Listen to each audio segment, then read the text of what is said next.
The earliest design, Plain Crazy, 1928. Mickey Mouse's earliest incarnation was first seen in the silent short Plain Crazy, produced in early 1928, but not released to the public until after other shorts.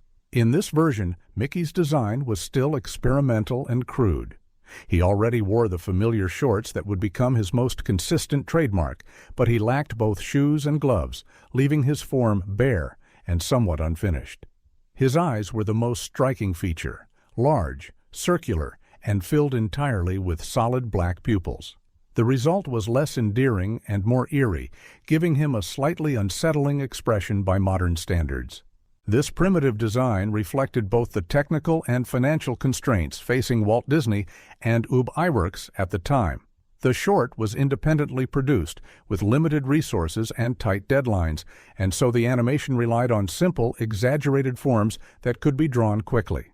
Personality-wise, Mickey in this stage was mischievous, reckless, and at times even mean-spirited. In Plain Crazy, he pulls pranks and misbehaves without much regard for others, painting him as more of a trickster than a hero. While this early version was a far cry from the wholesome character later associated with Disney, it laid the groundwork for what was to come. Shortly afterward, in Mickey's Garden, also 1935, he appeared in his standard outfit for the first time in color. Here, another subtle but lasting adjustment was made. The buttons on his shorts changed from circular to oval, a detail that has remained ever since.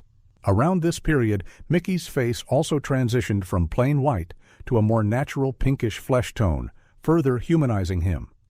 At the same time, his gloves, which had previously been depicted in yellow, were standardized to plain white. Though subtle, this was a critical turning point that set the template for his modern look. Fantasia Breakthrough.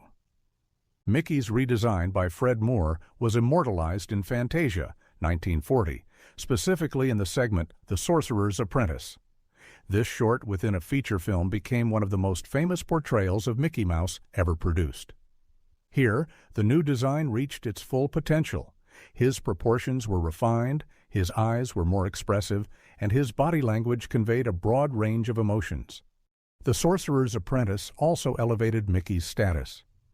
No longer just a comic short subject, he was now the lead in a highly ambitious artistic project. Audiences fell in love with this version of Mickey, and the design quickly became The Small Things, 1953, marked the end of an era.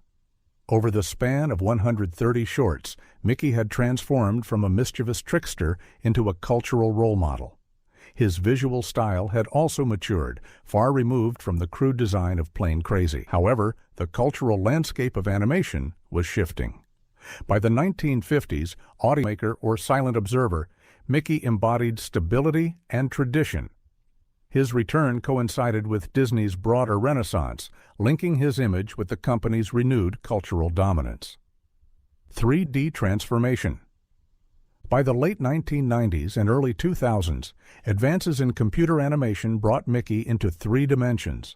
Series like Mickey Mouse Works and House of Mouse maintained his traditional 2D form, but were soon followed by fully 3D projects, such as Mickey's Twice, Upon a Christmas, 2004, and MinnieMouseClubhouse, 2006. These productions adapted the Fred Moore design into 3-dimensional models, preserving his familiar round head, oval buttons, red shorts, yellow shoes, and gloves.